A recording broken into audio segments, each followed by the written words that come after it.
Hey there, ladies and gentlemen. Welcome to another edition of the THW NHL News and Rumors Rundown. My name is Jim Parsons. I'm here with thehockeyraiders.com. We've got tons of NHL action, news, rumors, speculation, all sorts of stuff to talk about. We're going to do that right away. But just a quick reminder, don't forget, if you want to follow us at The Hockey Raider on Twitter, you can do so right there. If you want to go to the Facebook page, way over in the corner over there, it's The Hockey Raiders on Facebook. And then, of course, thehockeyraiders.com for all your news and rumors reports. We put one up pretty much every day so you can keep up to date with what's going on in the NHL on our site. Lots of good content. Go there now if you want to check it out. I'll actually go there after the video. But we're going to get into a few things today. It is Saturday, so here we go. First things first, we want to send our thoughts, prayers, condolences out to the Gretzky family, to Wayne, to Keith, to everybody involved. Walter Gretzky passed away this week. Sad day. They've been calling Walter hockey's dad, and it's really kind of true. So we want to send our thoughts and prayers out to everybody involved in that one and who was affected by the loss of Walter Gretzky. Sad day in the world of the NHL when someone like that leaves. There's also news on Brent Seabrook out of Chicago. He didn't use the words retired, but he did pretty much use every other word that you could announce. You're leaving the NHL, you're quitting the game. Basically, he's got too many injuries that he can't. He says his hip has like absolutely no cartilage left in it, that there was multiple attempts to try and come back to the NHL, but it just wasn't going to happen for him. So Brent Seabrook is done. He's going to go on LTIR, which will free up some space for the Chicago Blackhawks, but Seabrook's pretty much finished with the NHL. He's got some time left on his contract, but he won't be coming back to the Chicago Blackhawks. It's just not going to work. In some other news, the Calgary Flames have made a coaching change. They have gotten rid of Jeff Ward and hired Darryl Sutter, which came as a shock at first for some people. Now, Sutter's got an extensive history with the Flames. And then when you look at it a little bit more closely, his record in Calgary is really good. His record as a head coach is good. Maybe the style of the game and things have passed Darryl by, but there's a lot of talk about his approach, what the Calgary Flames need. GM Brad Living has said this is the guy. He's not going anywhere. He signed a 3-year deal to stay with Calgary, so this isn't just one of those things where he's going to finish out the season and try to get Calgary back into a playoff hunt. He's their guy going forward, and it sounds like it's because Calgary just has inconsistencies in their game. The players don't always show up the way they need to, and Darryl is a guy that's going to make sure his messaging is clear and that you're held accountable for what's going on. Could there be more changes in Calgary? Yes. GM Brad Living has said he's looking at exploring other options. He doesn't know how easy it will be to make trades. The coaching change was the easier of the two things, and he didn't necessarily want to blame Jeff Ward for everything.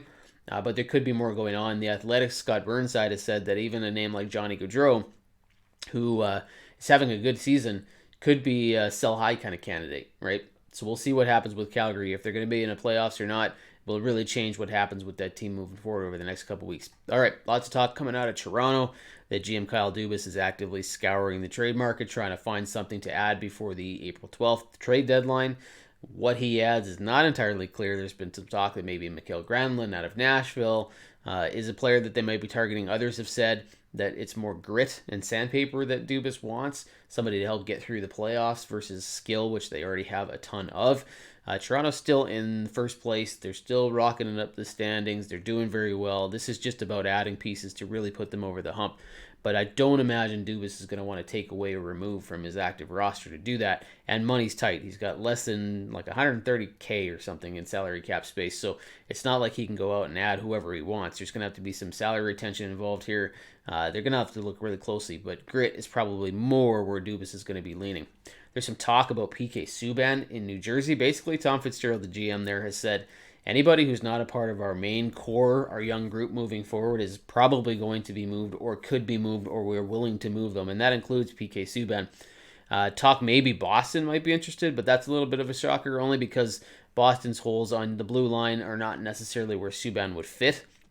They need more left side defenseman versus a Subban on the right. Plus, there's a huge salary here, $9 million that we're talking about here. Boston's got some space, but is that the perfect fit for them? It's hard to say. They're playing pretty well right now, so you can debate whether or not Subban would be a perfect fit there. But it doesn't sound like PK Subban is long for New Jersey, so we'll see if there's a move there or not.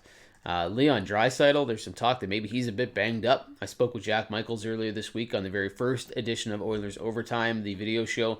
He made a comment that he doesn't think Draisaitl's injured, but he is pretty sure that he's banged up and maybe a little bit hurt. He's been playing anyway. He's not missing any time. The Oilers will come back and try to snap a 3-game losing skid where they lost 3 straight to Toronto. They'll be playing Calgary on Saturday night. No Darryl Sutter behind the bench for Calgary, by the way. Draisaitl will play, just a matter of how effective he is. Both McDavid and Draisaitl need to get off the hop. Draisaitl made a little comment towards a reporter who asked if he was unhappy that the top stars like himself haven't been producing. He was sarcastic when he said, yeah, of course, we love it. We love not getting a point in 3 games. Not exactly what Draisaitl wants to be doing. So watch for Draisaitl and McDavid to have a big game, but also watch to see how Draisaitl plays, how much he plays, what's going on there too. Lots of talk out of Buffalo. Jack Eichel has not requested a trade out of Buffalo, says GM Kevin Adams. There's still speculation that he could be a player who's moved, but Eichel is not the one spearheading any movement if something does happen.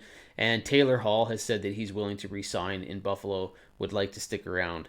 But we don't know exactly what that means. If he's going to re-sign, if he's going to be moved, we're not sure. Lots of news coming out of Buffalo. All right, guys, that's going to do it for us this week. Don't forget, stay tuned to all the video content on the Hockey Raiders YouTube channel, the Facebook page. Go to thehockeyraiders.com, check everything out, and we will talk to you next weekend. Thanks, guys.